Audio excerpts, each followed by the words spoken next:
इलाका किसी का हो, धमाका चंदन प्रेमी का होगा।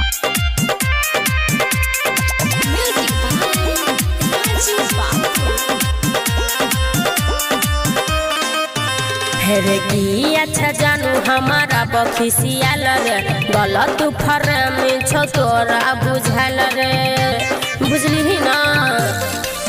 हेरे की अच्छा जानू हमारा बखिसियाल रे, गलत फरम छो तोरा बुझल रे।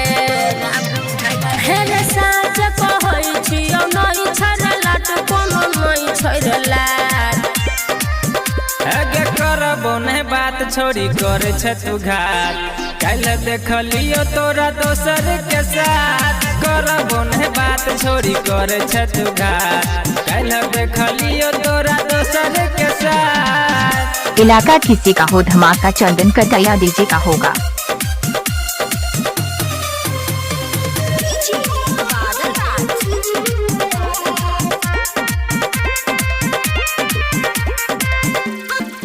सच कहै छियौ माई के रे क्रिया, हरदम रहै छै तोरे फिक्रिया।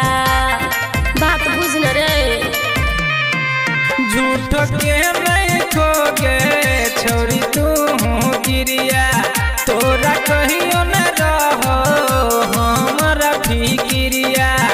हेरे घूमे लगल छली नदी के कात, हेरे नदी के कात, विश्वास कर रे। आगे करबो ने बात छोड़ी करे छे तू घात, कल देखलियो तोरा दोसर के साथ। करबो ने बात छोड़ी करे छे तू घात, कल देखलियो तोरा दोसर के साथ। इलाका किसी का हो, धमाका चंदन बॉस का होगा।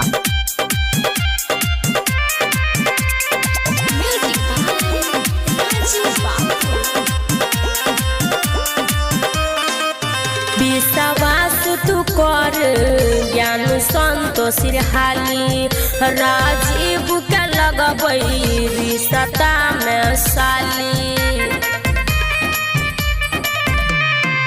हमरा न चलतो कोनो बहाना, कोना चीज के भाई छो सबूत देखाना।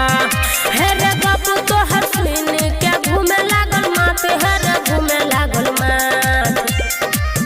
आगे करबो ने बात छोड़ी करे छे तू घात, कल देखलियो तोरा दोसर के साथ। करबो ने बात छोड़ी करे छे तू घात, कल देखलियो तोरा दोसर के साथ। हेरे अच्छा जानू हमारा पखिसियाल रे, गलत फरम छो तोरा बुझल रे।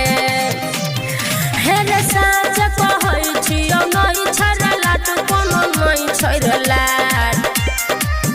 आगे करबो ने बात छोड़ी करे छे तू घात, कल देखलियो तोरा दोसर के साथ। करबो ने बात छोड़ी करे छे तू घात, कल देखलियो तोरा दोसर के साथ। चंदन डीजे का नाम तो सुना ही होगा।